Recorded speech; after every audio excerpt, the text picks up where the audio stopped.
Hey guys, we are live on the last day of March. It's been a crazy month. So, I hope next month is much better. With that said, I guess we got a couple people watching, so drop a line.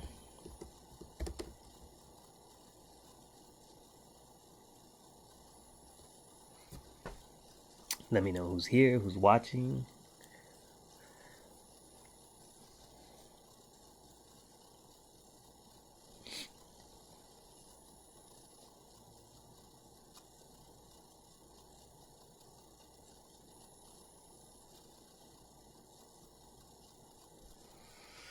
Who is Gamer Kid 217?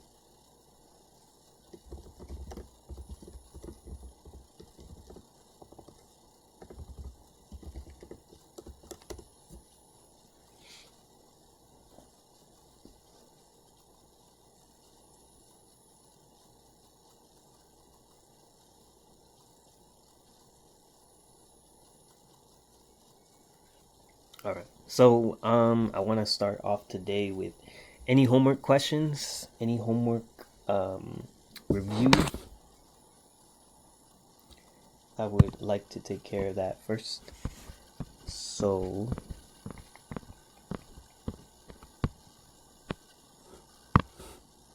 do a little bit of homework help. So, just let me know what question you'd like to see.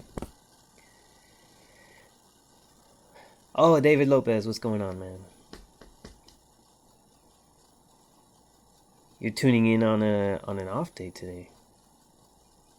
That's okay. You can watch third period. It'll be the same lesson that you guys see tomorrow. Hey, all right. Hello.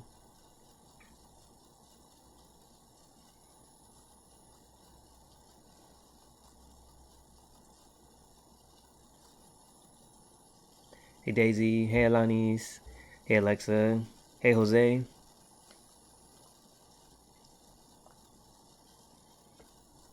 Okay. I don't think my connection is very good today, so there's kind of there's a significant lag. Okay.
Hey, Melissa.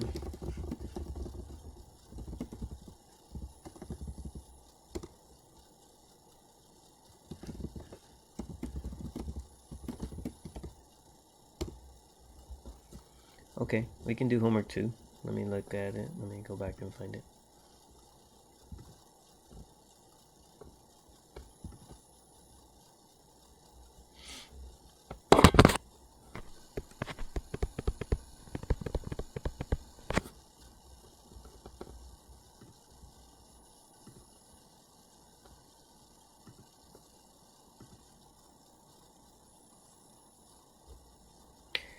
Adding and subtracting complex numbers, question number 16. All right, Dave, take care, man. I'll see you tomorrow.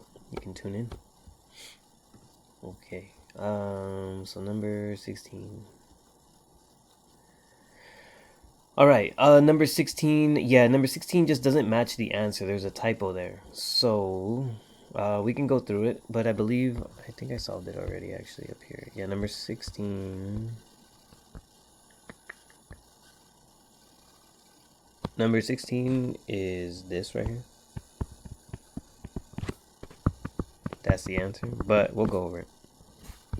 Okay, there's just a typo. So from homework number 2, number 16. Okay, so we have the square root of negative 2t to the 5th plus square root of negative 8t to the 5th minus square root of negative 18t squared. Okay, this is actually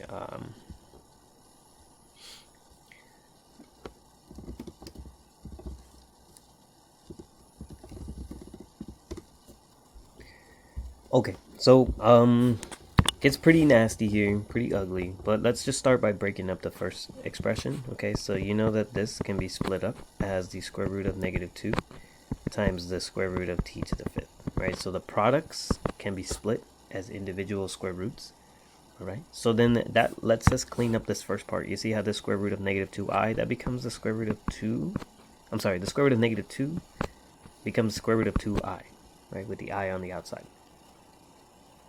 All right, now the square root of t to the 5th. Here, this is where you have to use a factor tree to break this down. So imagine now that you have t to the 5th.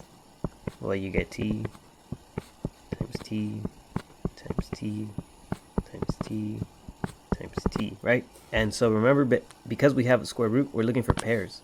So I have a pair, then another pair.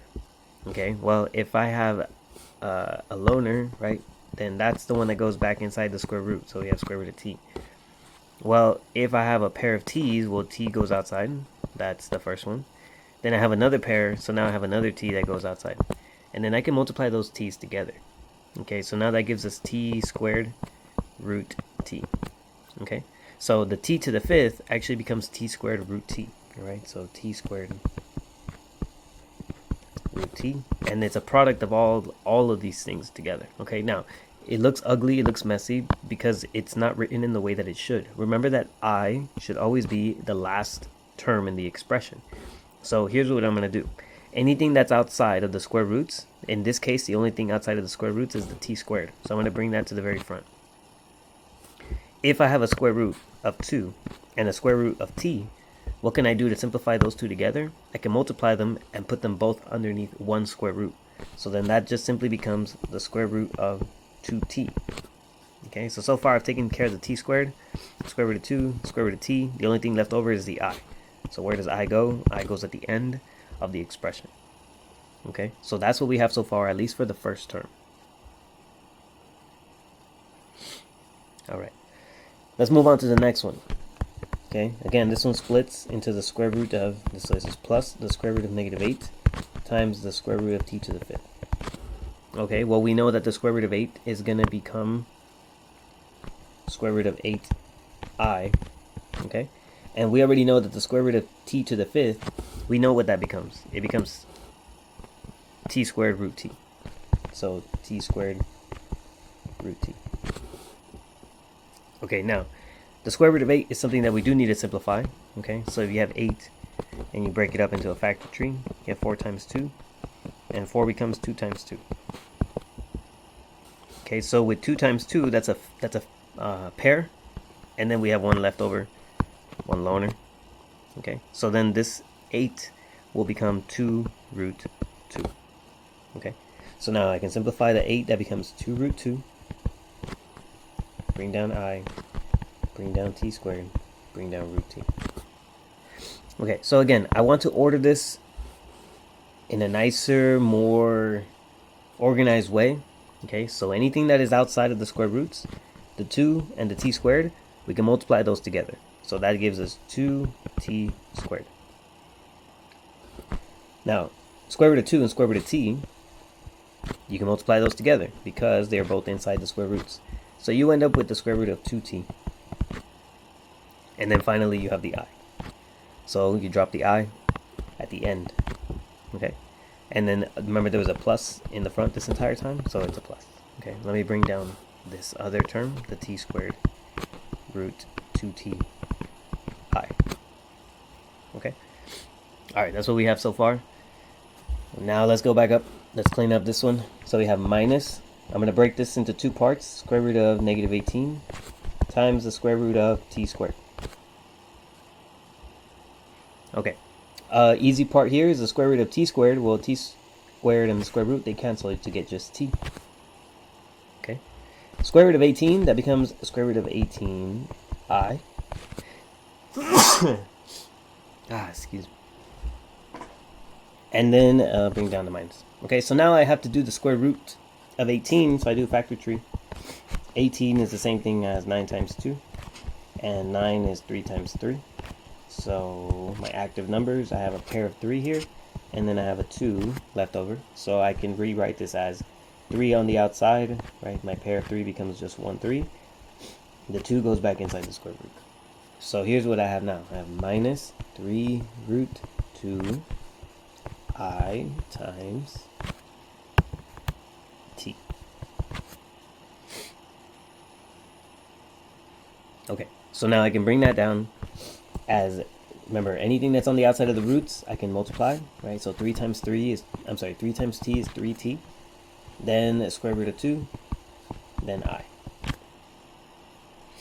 Okay, so now the question is, can I combine any like terms?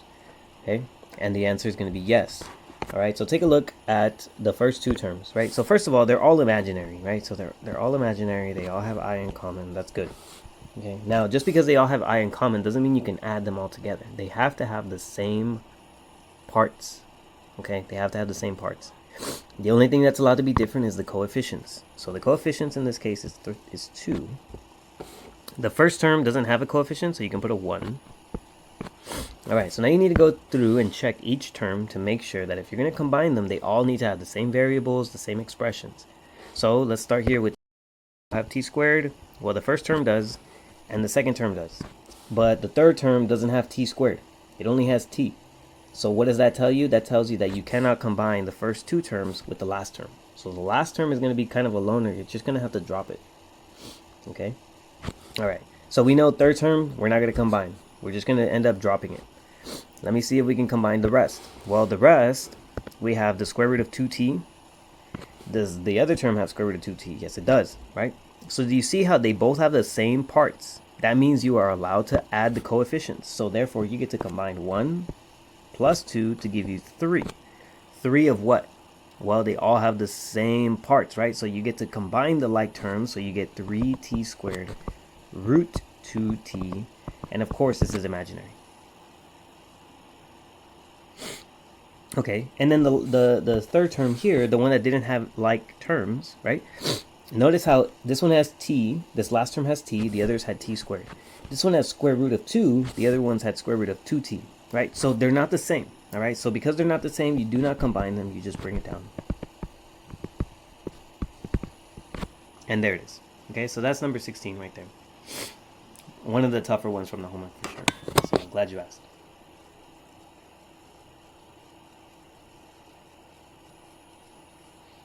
Okay. Anything else from homework? Any other questions?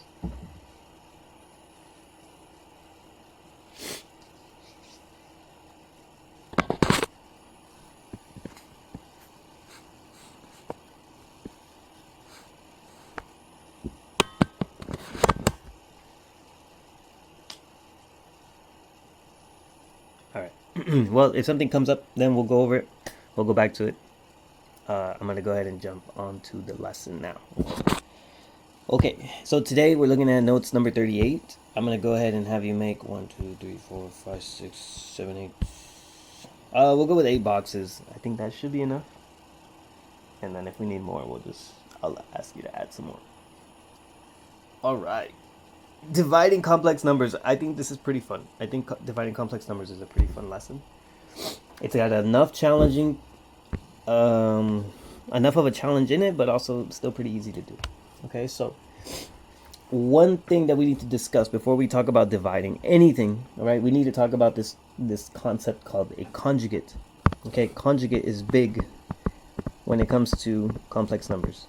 Okay, what is a conjugate? Okay, or aka a complex conjugate, because we're talking about the complex numbers. So it could either be called the conjugate, or it can also be called the complex conjugate. All right. Well, what is it? Well, basically, here's what it means. If you have a complex number that starts with a plus bi, then the conjugate of a plus bi is going to be a minus bi.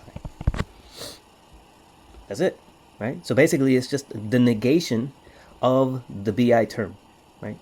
So what if you started with a term that said a minus bi? Well, then guess what the conjugate would be?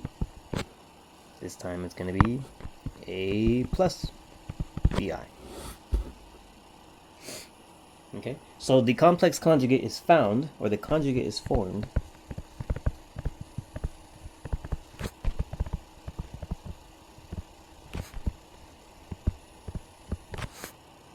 by negating, meaning you multiply the second term by a negative, okay, basically. By negating the second term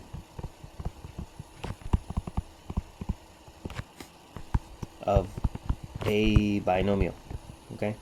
Well, in this case, right, it is a binomial because there's two terms, right? Here's term number one, here's term number two.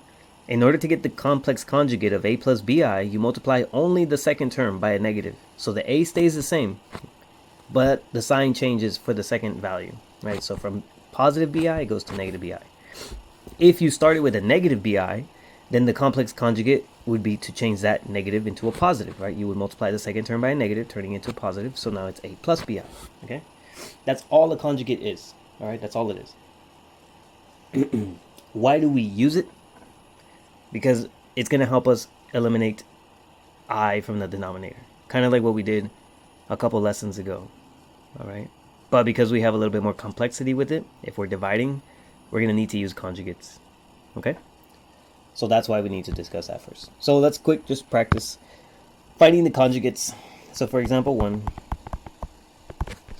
we're just finding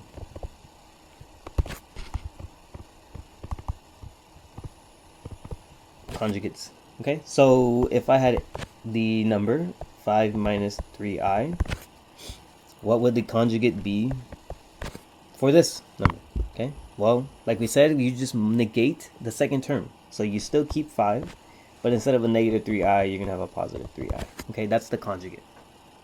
Okay, so here is the conjugate.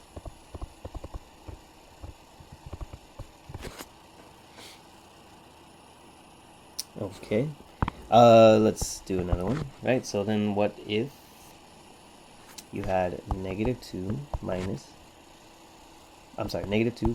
5i, okay? Once again, remember you only negate the second term. So the first term stays the same. So it's going to stay as a negative 2. You negate the second term. So the conjugate is negative 2 minus 5i now. Okay? That's the idea. It's pretty simple. Pretty straightforward. Nothing too crazy.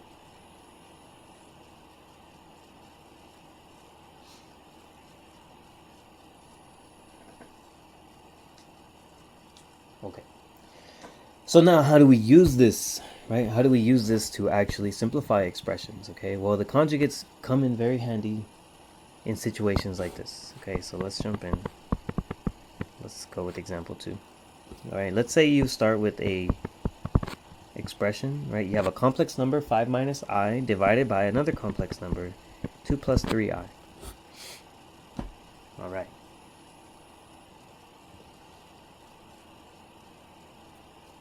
So we have an issue here, okay? We have a fraction, but also the fraction has an I in the denominator, right? And we've talked about this before. We don't want I in the denominator because it's just not the natural convention of how an imaginary number is supposed to look. The I can only exist in the numerator, all right? But you can't simply just break this up and then cancel things out. It doesn't work that way, okay? The entire denominator is 2 plus 3i. This term right here, okay, cannot be broken up. So how do you get rid of the I in the denominator? This is where the conjugate comes in, okay?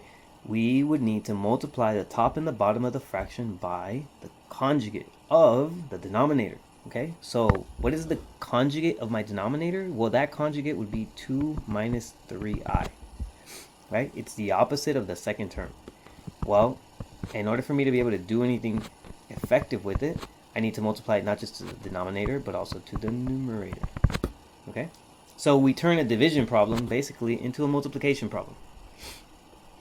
Okay, by multiply by the conjugate of who? We're only multiplying by the conjugate of the denominator.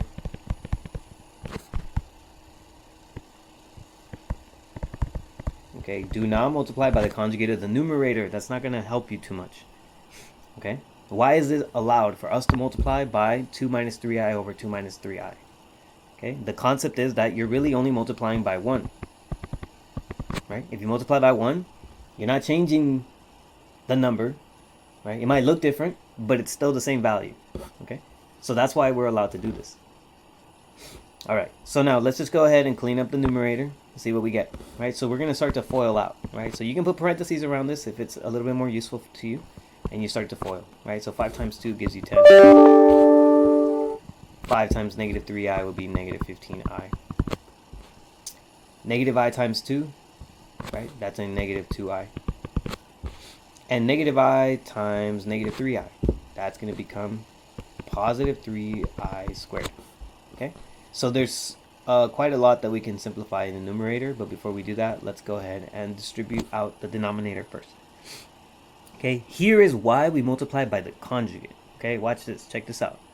When you multiply by the conjugate correctly, remember that the whole goal is to get rid of I in the denominator. Okay, so when you multiply by the conjugate, the I is going to find a way to either cancel itself out, or we're going to get an I squared somewhere that becomes a negative 1, and we're no longer going to have I in the denominator. Okay, that's the whole reason why we multiply by conjugate.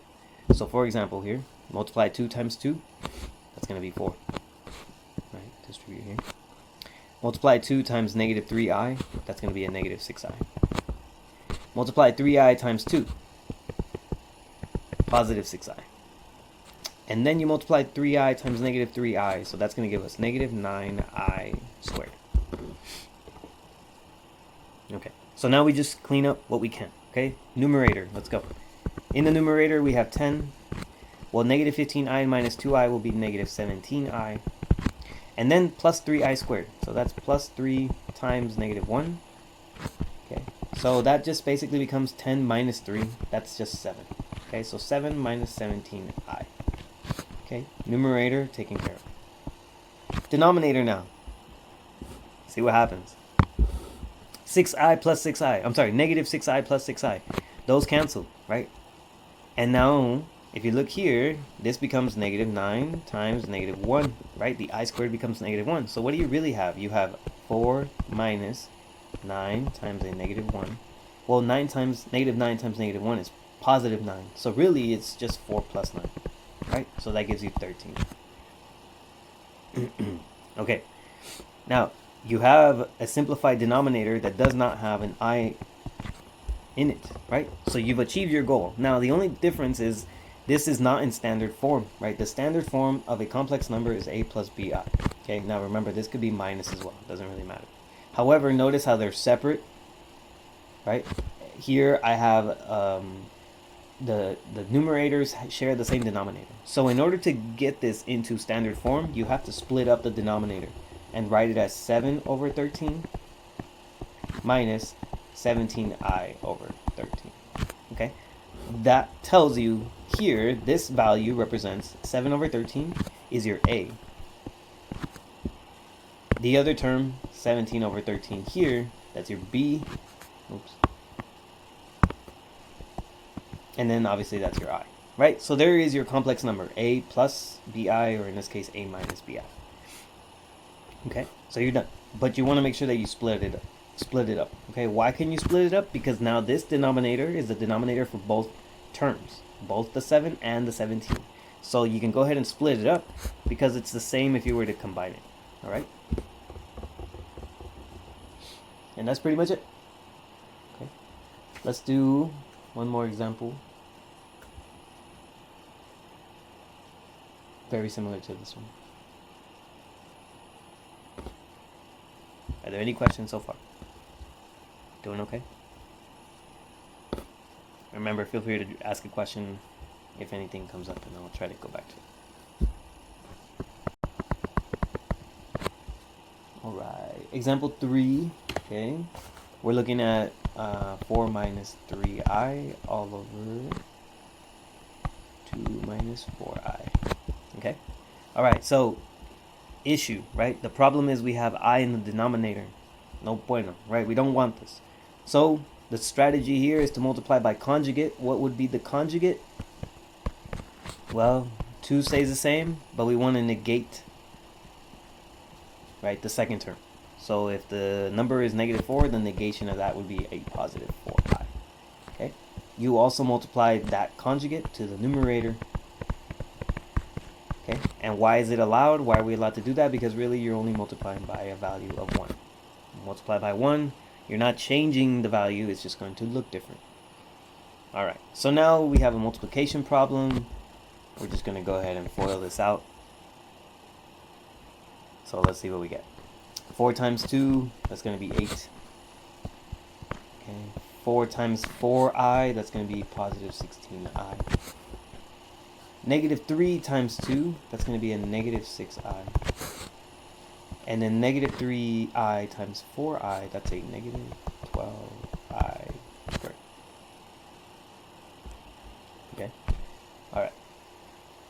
Denominator now. All right, let's see. We're going to get 2 times 2, that's 4. 2 times 4i, that's a positive 8i. -4 times 2, okay, so that'll be a negative 8i. And then finally, -4i times a positive 4i will be a negative 16i squared. Okay. So all we have to do now is clean up, right? Numerator first, then denominator, okay? Try not to cancel anything out right now. It's not okay to cancel out terms.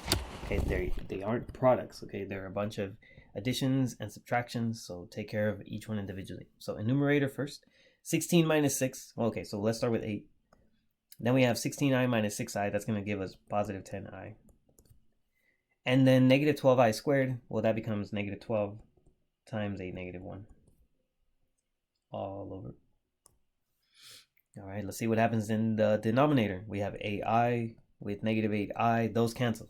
Okay, that's the whole point. If you're not able to cancel out the middle terms in the denominator, then you probably multiplied wrong, or you didn't multiply by the correct conjugate. Okay, remember that multiplying by the conjugate, the whole point of doing that is to be able to get rid of the i's from the denominator. So 100% of the time, those middle terms should cancel. The last term, that should be an I squared, so that then when you multiply, right, you convert I squared into -1, then it no longer has the I in the problem, right? So then this gives us 4 minus 16 times -1. Okay, so now -16 times -1, that's going to become positive 16, right? So that becomes 4 plus 16. All right, so now let's clean up a bit. Well, -12 times -1 is going to be positive 12. So that becomes 12. 12 plus 8, that's 20. Okay, so we get 20 plus 10i. And in the denominator, you get 20. Okay, so remember that if the denominator is just one number, you split it, right? You split this up, so you write it in standard form. So 20 over 20 plus 10i over 20. Okay. Right? Can we simplify this? Yes, we can, right? 20 divided by 20 is 1.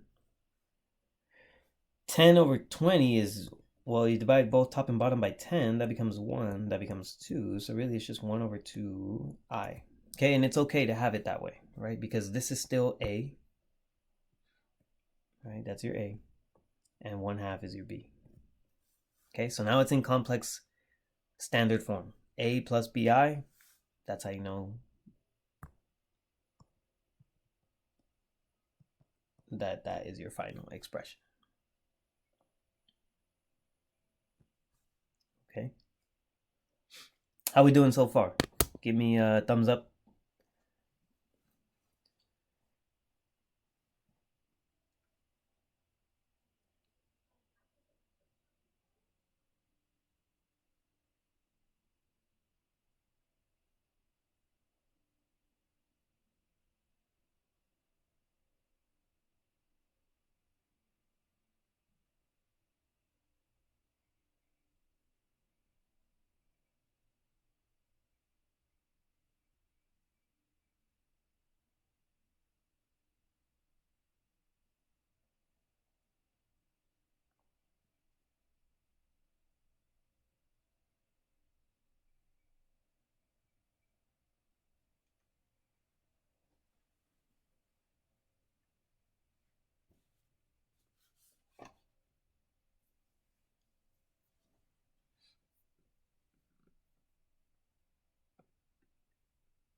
Okay.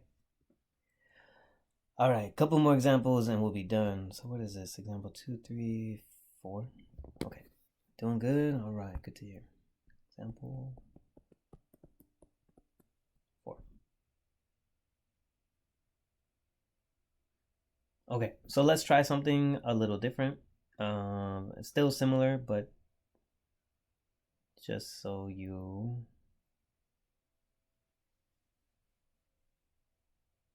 let's try this one.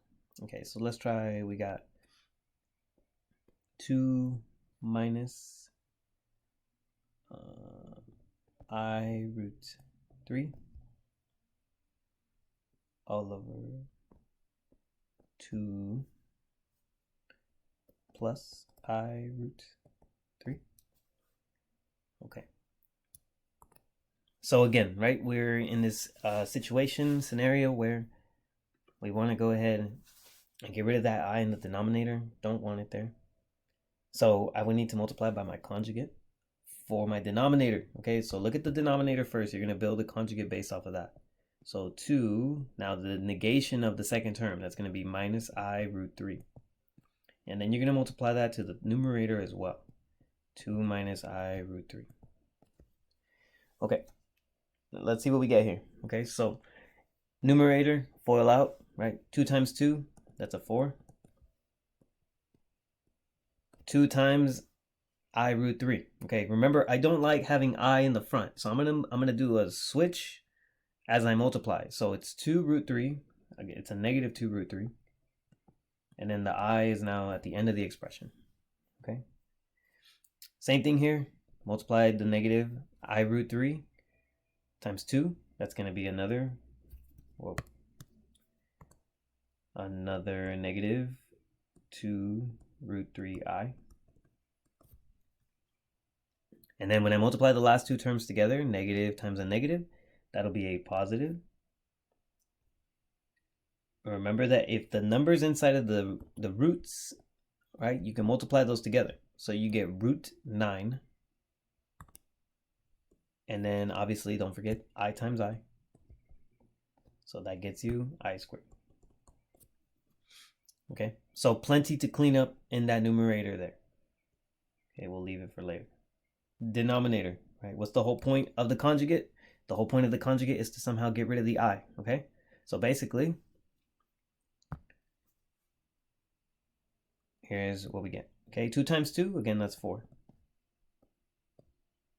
2 times I root 3, that'll be a negative 2 root 3I. Okay, I root 3 times 2, right? Now it's positive, so that's a positive 2 root 3I. And then we multiply the last two terms. Okay, so again, inside of the square roots, in this case, we have a positive times a negative, so that's a negative. Root 3 times root 3, that's a root 9. And then we have I times I, which is I squared. Okay, again, do not cancel anything. Do not. It can be very tempting to want to start canceling, especially when you see that everything in the numerator is basically the same as the denominator, but please do not cancel anything. Okay, clean up the numerator, then clean up the denominator. Okay, so you have 4 in the numerator, negative 2 root 3I minus 2 root 3I. Okay, those don't cancel because they're both negative. So negative 2 minus 2, that's going to give us negative 4 root 3I, right? Why was I able to combine those terms? Because they both have root 3I. They both have root 3I. Okay, so I can combine those coefficients, the coefficients being negative 2 and negative 2. Okay, that's how I get negative 4. Okay, plus root 9. Well, root 9 is 3. And then I squared, that's a negative 1. Okay, so that's where we are so far. Okay, denominator. Denominator, remember, the whole point of the conjugate is to help cancel out the middle terms. Okay, so that should be able to cancel. First, double check to make sure that they are the like term. Do they both have root 3I?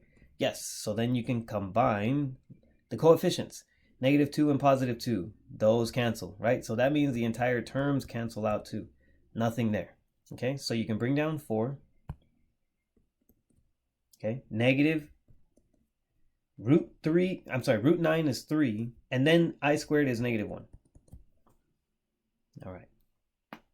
So now let's keep cleaning up the numerator. So we have 4 And this positive 3 times negative 1 gives us negative 3, right? So 4 minus 3 is just 1 minus 4 root 3 I. Okay, that's what we get. All right, denominator now. Well, negative 3 times negative 1 is a positive 3, so you get 4 plus 3. Okay, so now we have a final answer, right? We have 1 minus 4 root 3I all over 4 plus 3, 7. Okay, remember to split this so it looks in standard form. Okay, so you're going to have to split up the numerator into two parts. So you're going to have 1 over 7 minus 4 root 3I all over 7 as well. Okay.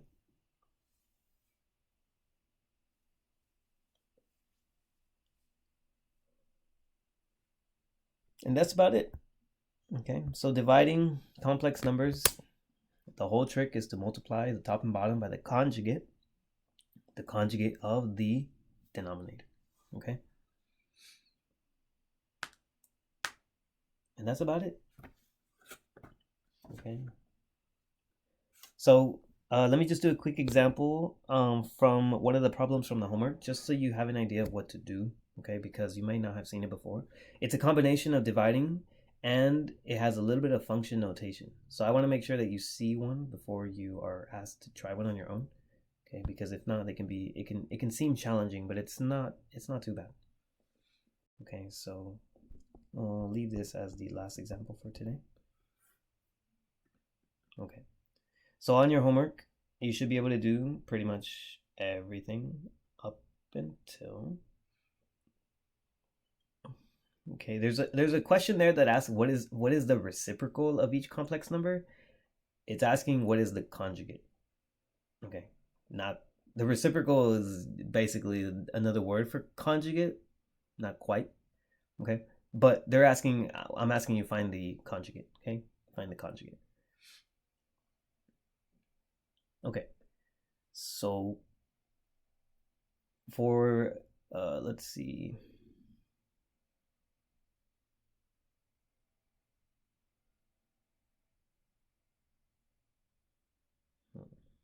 Okay, let's do a problem like number 31. Okay, so I'll do 31 together. That way you can try to do number 32. Okay, so we have something that says f of x is equal to x plus 1 over x. And then it says find f of 1 plus 3i. Okay, so really, what are they telling us to do? Well, if they're asking us to find the function evaluated at 1 plus 3i, they want us to take this part and plug it into every x that we see. Okay, so when I rewrite it as the function f of 1 plus 3i, it's going to equal, well, instead of x, it's going to be 1 plus 3i plus 1 over 1 plus 3i. Okay, so which one of these is the issue? Well, this one's not a problem at this point, right? Everything here is in the numerator, but I cannot add anything there to the fraction because they don't have the same denominator, right? It's just like adding any other fraction, right? Like if you had 6 plus 1 over 2, right? You can't add 6 plus 1 because 6 doesn't have a denominator of 2, right? Well, how do we first get rid of that 3i in the denominator? Okay, well then in this case, we're going to just approach that one fraction, just the one fraction. The 1 plus 3i, I'm going to leave it alone for now. But I know I need to somehow get rid of the I in this denominator, so I need to multiply by something. What is that something? It's the conjugate, right? So I'm going to multiply by 1 minus 3i. And then I multiply by 1 minus 3i in the numerator, okay? All right, well, here, remember that you're only multiplying this fraction, okay, times 1 minus 3i over 1 minus 3i. Okay, leave the 1 plus 3i, leave this alone for now. Okay, you're just going to bring it down later. Okay, so here, right? If you were to distribute 1 times 1, that's 1. 1 times negative 3i, that's negative 3i. Okay, so numerator, real simple, because all you did was multiply by 1. Okay, denominator. We got 1 times 1, that's 1. 1 times negative 3i, negative 3i. 3i times 1, positive 3i. And then 3i times negative 3i will be negative 9i squared. Okay, let's see what we can do here. All right, well, just as expected, when we multiply by a conjugate, those middle terms should cancel. Okay, now you're left with 1 minus 9 times a negative 1. Okay, your numerator is still 1 minus 3i. So now what does that denominator become? Well, negative 9 times negative 1 is a positive 9. So you end up with just 1 plus 9. So you get 1 minus 3i all over 9 plus 1, that's a 10. Okay, so all of the work that we did, right, is to get us now so that we have 1 minus 3i with a denominator of 10. Okay, all right. So this problem now, what it has become is, well, if I bring this down, it's saying 1 plus 3i plus, okay, because it's still positive. Bring down this plus 1 minus 3i, but these two terms have a denominator of 10. Okay. All right. So remember, in standard form, right, if we would have split this number up, you could have said, okay, this is like saying 1 plus 3i plus 1 over 10 minus 3i over 10. Okay. So what do you need right now? What do you need in order to be able to combine these? Because some of them are like terms, right? You have real numbers. You have 1 and you have 1 over 10. Those are real. You have imaginaries. You have 3i and you have negative 3i over 10. Okay, but what is it that they all need before you can actually combine them? Well, they all need a common denominator, right? Otherwise, you can't combine them. So then you're going to have to multiply two of the terms by something to get them to have common denominators. Okay, so that means you're going to have to multiply this 1 by 10 over 10. And you're also going to have to multiply the 3i by 10 over 10. Okay, so here's what we have now. Right here, 1 times 10, well, that's just 10. It's going to be 10 over 10. Okay, the 3i, right, if you put a 1 underneath, that's 3i times 10, so that's a positive 30i over 10. And then the last two terms, those just stay the same. Plus 1 over 10 minus 3i over 10. Okay, now that they all have the same denominator, you can go ahead and combine the like terms, right? Again, it's going to be 10 over 10 plus 1 over 10. And you're going to have 30i over 10 minus 3i over 10. Okay, now these are terms that you can combine. Okay, so here's what we'll get. 10 plus 1, that's 11 over 10. And then 30i minus 3i, that's a positive 27i over 10. Okay, since 11 can't be divided by 10 and 27 can't be divided by 10, cannot be reduced, then that is what your final expression would be. Okay, so a couple of things to that problem.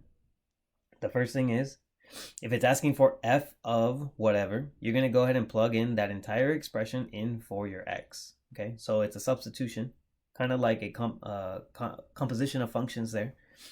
Okay, so you substitute, and then after that, it's just business as usual. Okay, so that might be probably the most difficult type of problem that you'll see on the homework. So there's an example there on how you can approach it. Okay. All right, how we feeling? Do we feel okay on this?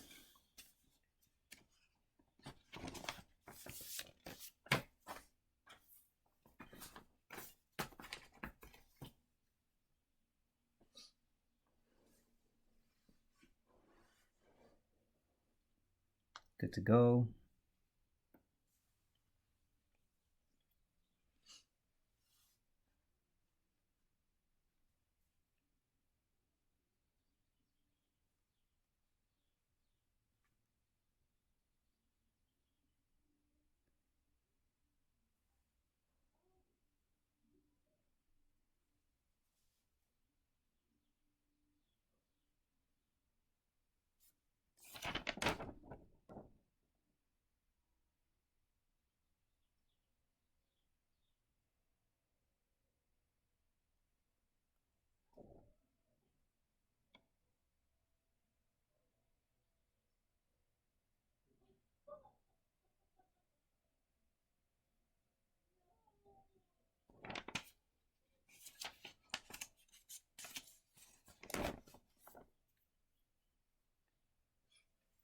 So a couple updates.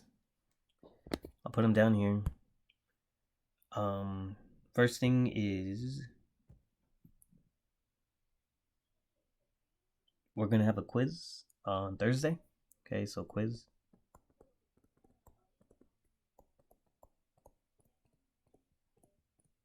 Okay, now the quiz will only cover notes 35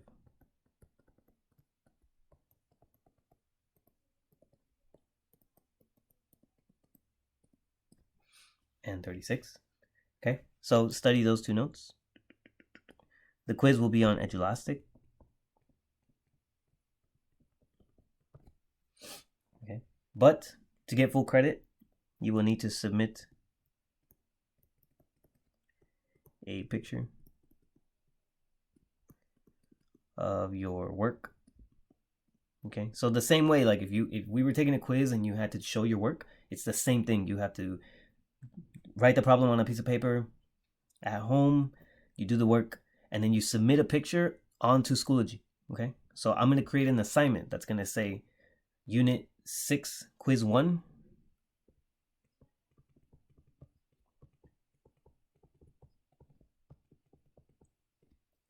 And then that's where you would submit, that's where you submit your pictures.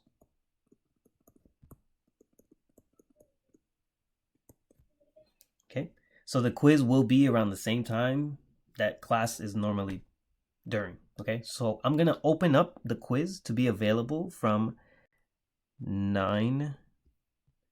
When do we start? Like 9:51. So I'll just say from 10 to 11:30. Okay, a.m. However, once you start the quiz,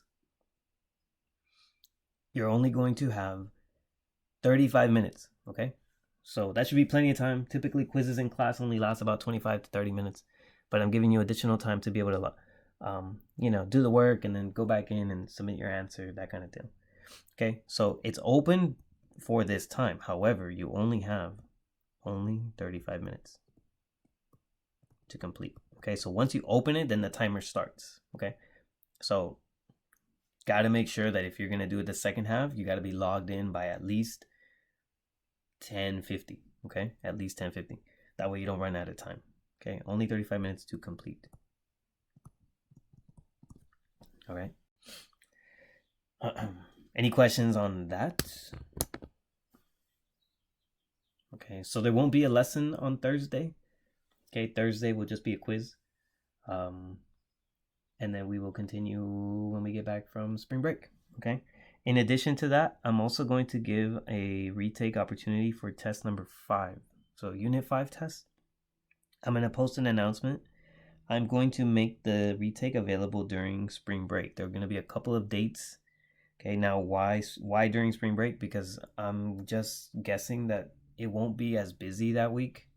You're not going to have like assignments to turn in, hopefully. So I know it's spring break, but I also know it's going to be a less stressful week.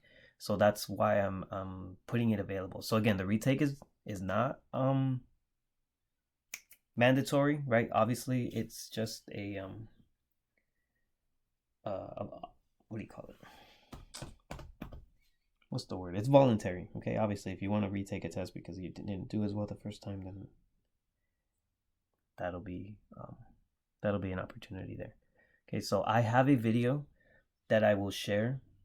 So whoever is interested, I'm gonna make an official announcement on Schoology, but whoever is interested in doing that retake, what they'll do is they will let me know. I'm going to share a link with them. That person will be able to watch a video how I explain every problem, how to do it correctly from the old Unit 5 test, so that you can see where you may have made a mistake, or you can at least understand like how to do it correctly this next time around. Okay, once you watch that video, you study, you should be able to then take your retake, and your retake will be very similar to this Edulastic quiz process where you submit your answers online, but you send me a picture of your work, and then that's the way that I can verify that your work is correct and I can give you your full credit. Okay, so the retake for Unit 5 will be during spring break. I'll put some dates available. I'll put time. it'll be a 2 hour window, but it'll be open for a longer period, right? So let's say I open it maybe from like 12 to 6, right? So as long as anywhere between 12 to 6 you get started, and as long as you're done by 6, um, you'll have 2 hours to complete it. Okay. I hope that's clear. I'll make an announcement, but just want to let you know. Okay. All right. Is there any questions for me? Anything I can help with? How are you guys doing? How's the stress levels? Are you guys being overworked? Are your teachers killing you with assignments? Or has it gotten a little better?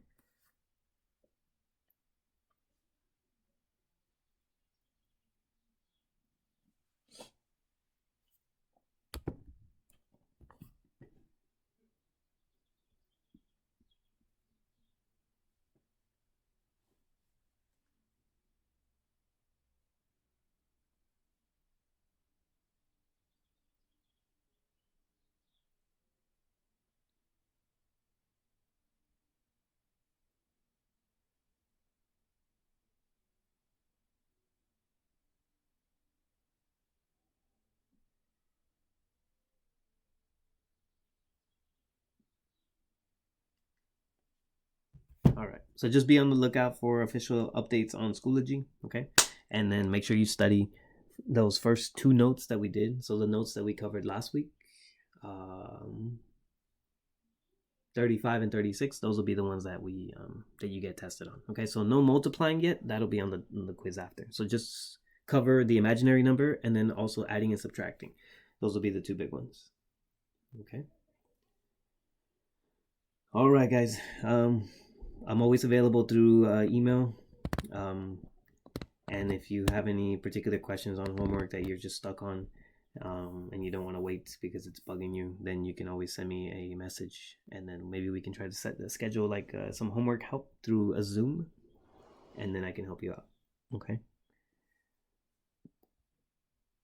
All right. Well, if that's it, then no more questions, then I'm gonna go ahead and log off, and I will see you guys after spring break. Okay. So take care.